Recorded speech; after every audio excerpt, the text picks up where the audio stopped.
Okay, let's try one last thing. Now, I've already shown you a few things, and I admit I had a hand in them. I can take some credit for them. But this one comes down to you. In fact, not just you, it comes down to your imagination. This will work or not work based on how strong your imagination is. Now, along with the deck of cards, we're also going to use a blindfold. Now, don't worry. At first you can see it's a fancy, very fancy paper blindfold. I'm not going to blindfold you. I'm actually going to blindfold the pack. I'm going to ask you to reach over in a moment and lift off some of the cards in the deck. However, the key to this is that you cut as many cards as you want. You can lift off 3 cards, lift off half the pack. Make sure you really feel the pack, and make sure, we're on to this as fair as possible. Just lift off some cards, just a few inches, wherever you feel like it. Reach on over. Wherever you feel like it. You're sure, right there. Okay, I'm going to let you take a peek at the card you cut to. Take a look at it. Remember, keep it in mind. Okay, you cut to a card. I'll take the rest of the cards back. I'm going to cover the pack like this. Now, normally, if I were performing live for people, like a restaurant or a banquet, I would hand them the deck of cards at this point. You know, and really build the effect from there. But we'll do it here in studio just like this. I'll keep the deck in full view, though. You're thinking of a card. You cut wherever you want to do in the pack. You have one card in mind. I want you to forget that card. Yeah, that's right, forget it. Instead, let's focus on the other cards. Let's start with the red cards. I want you to see them. The hearts, the diamonds. See them in your mind. See all that red, and now imagine that red getting softer, lighter. It goes from red to light red to pink, and then from pink to gone. Think of all those hearts and diamond cards. They used to have ink on them. Now they're blank in your mind. Now let's go to the clubs and spades. Again, all that black ink gets softer, fades. Black to gray, from gray to gone. Blank, gone. Let's work with the backs now. Think of all the red ink, all that red ink. Imagine the red ink again going from dark red to light red, from light red to pink, from pink to gone. Now I ask you to focus on every card but your card. I want you to see right there. Well, that's already promising. Right there. A blank. A blank. In fact, my guess is, and I trust you here, that yeah, as I thought you would, every single back of the card, they're all blank. Now let's take a moment to look at the faces. Oh yeah, look. Blank, blank, blank, blank. All blank. Every single card. Except for one card, which I'm pretty sure is the one card you had in mind. And what makes this such a strong closing effect, apart from the drama, apart from they can cut the pack anywhere they want, what makes it so strong is at this point I can hand out literally every single card in the pack, and they can be closely examined. Reputation-making magic is about images. It's one of the keys to really creating magic that people will hold on to in their brains for a long time. Images. And this image alone, I mean, lay people have never even seen a single playing card. It's clearly a playing card with the corners and that's blank on both sides. This is a strange thing.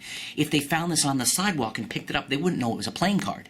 But they would know that it seems strangely glossy, that like there's something a little odd about this. The fact that you have an entire pack at the end that you can hand out, this image alone, when they unwrap the paper napkin, because I always have them do it at the end, and I don't always use a paper napkin, incidentally. You can use a paper napkin. I've used a sheet of newspaper. I've also borrowed a sweater from someone and just draped the sweater, if it's not too thick, skiing sweater. If it's just a light sweater, or someone's jacket, even can drape it over, they can cut the pack through that. So you can incorporate that. It's one of these things that has a lot of flexibility. I've done this close-up, done this stand-up, because this, again, I mean, you can see this from probably, you know, certainly 100 yards away. You can see the cards are totally blank. And the gesture, the action of handing the cards to somebody reads and communicates to everybody in the space, no matter how many people are there, that the cards somehow are blank and now can be examined. Everything is copacetic. It's real. The magic, the mentalism, it's real. This is a combination of magic and mentalism, of course, because what happens is magical, but the whole thing happens in their brain. And I really focus on that. It's so much fun. As a closer, this is just like very hard to beat, because it takes all the focus from you and puts it on them, puts the onus on them. They do everything. And the core to this, the inspiration behind this whole effect, was this force. That there's a technique involved with this, very old idea, that not a lot of magicians know. Because what you need to know, though, as magicians, as someone considering using this, is first, there is literally no real sleight of hand, number one. Number two, the pack works with any poker-sized deck in the world. I don't care what brand you love. Any brand of poker cards you use, you can incorporate those cards with the special deck. That's something you need to know. It's not just with Bicycle brand. I mean, I love Bicycle. I use Bicycle for lots of reasons. But whatever cards you can use with this special deck. As for the very special technique that does the force, you need to know that they can cut the cards anywhere they want. I'm not using some sort of pinky force on the cut or forcing a cut. They can lift 4 cards. They can lift 40 cards. Free choice. And that's really important. Really important with this. They can cut the cards anywhere they want, and yet, you're in total control the entire time. It's an awesome, awesome force. When I first came across this force years ago, my brain sort of said, okay, what's the best way to squeeze the most magic out of this technique? And this is definitely it. Yeah, it's just really strong, really visual, close-up, stand-up, easy to do, surefire, and the fact you can hand everything out at the end just drops jaws every single time. And included with the instructions are not one, but 2 very special bonus handlings. One is something I call LITMUS test, and I've been doing it for a long time.